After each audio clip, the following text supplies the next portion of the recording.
আসসালামু আলাইকুম। আশা করি সবাই ভালো আছেন। চলে আসলাম আরেকটা ভিডিও নিয়ে আপনাদের মাঝে। আজকে চ্যালেঞ্জ ছিল সারা রাত বাইরে থাকার ব্যাপারটা। আজকে ভাবছি যে সারা রাত ঢাকা শহরটাকে ঘুরে দেখব। নিস্তব্ধ শহরটা আসলে কত বড় নিষ্ঠুর হতে পারে। সেরকমই এখন আছি গাবতলীতে। ঢাকাটা একদম মোটামুটি ফাঁকাই। তো এরপরে আসলাম নিউ মার্কেটে। এখানে আবার অনেক মানুষ ছিল।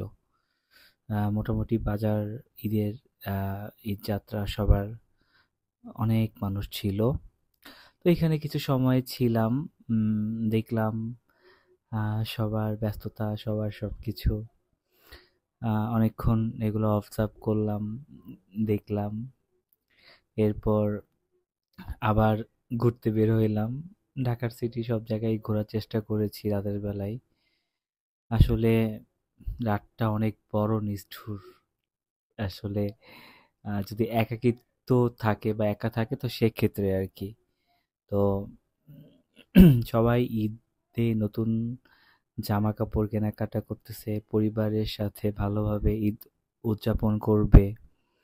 নারীর টানে বাড়িতে যাবে সবাই, বা অনেকে চলে গেছে। মোটামুটি ঢাকাটা ফাঁকা হয়ে গেছে।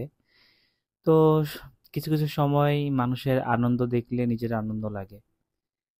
সেখানে যদি নিজের আনন্দ না থাকে তাও সমস্যা নাই।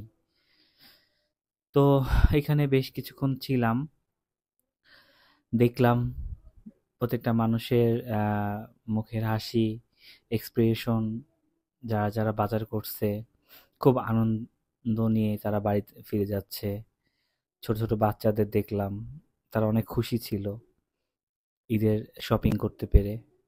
এরপর আবার চলে গেলাম গাবতলীর ওই সাইডে, চলে গেলাম এক পাল গরুর আহ, দল আসতেছে। তখন রাত মনে হয় 2টা বাজে। এমন সময় এই সিনটা আসলে অনেক ভালো লাগছে। একসাথে অনেকগুলো গরু একসাথে যাচ্ছে দলবদ্ধ হয়ে। ব্যাপারটা আসলে দারুণ লেগেছে।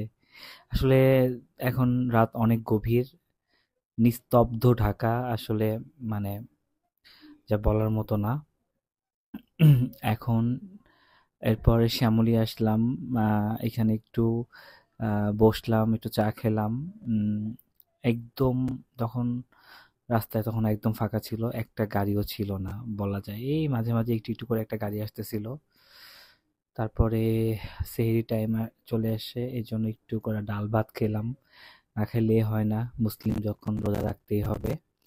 সো সেহরির খাবারটা বাইরে থেকে খেলাম। খেয়ে আবার আহ, মালিক মিয়া এভিনিউ পর্যন্ত আসলাম। পুরো রাস্তা একদম ফাঁকা ছিল, একদম ফাঁকা। আর আমি ছিলাম একাই রাস্তার, বলা যায়। তখন রাত 2টা 2 বাজে আর কি, শুক্রবারের রাত।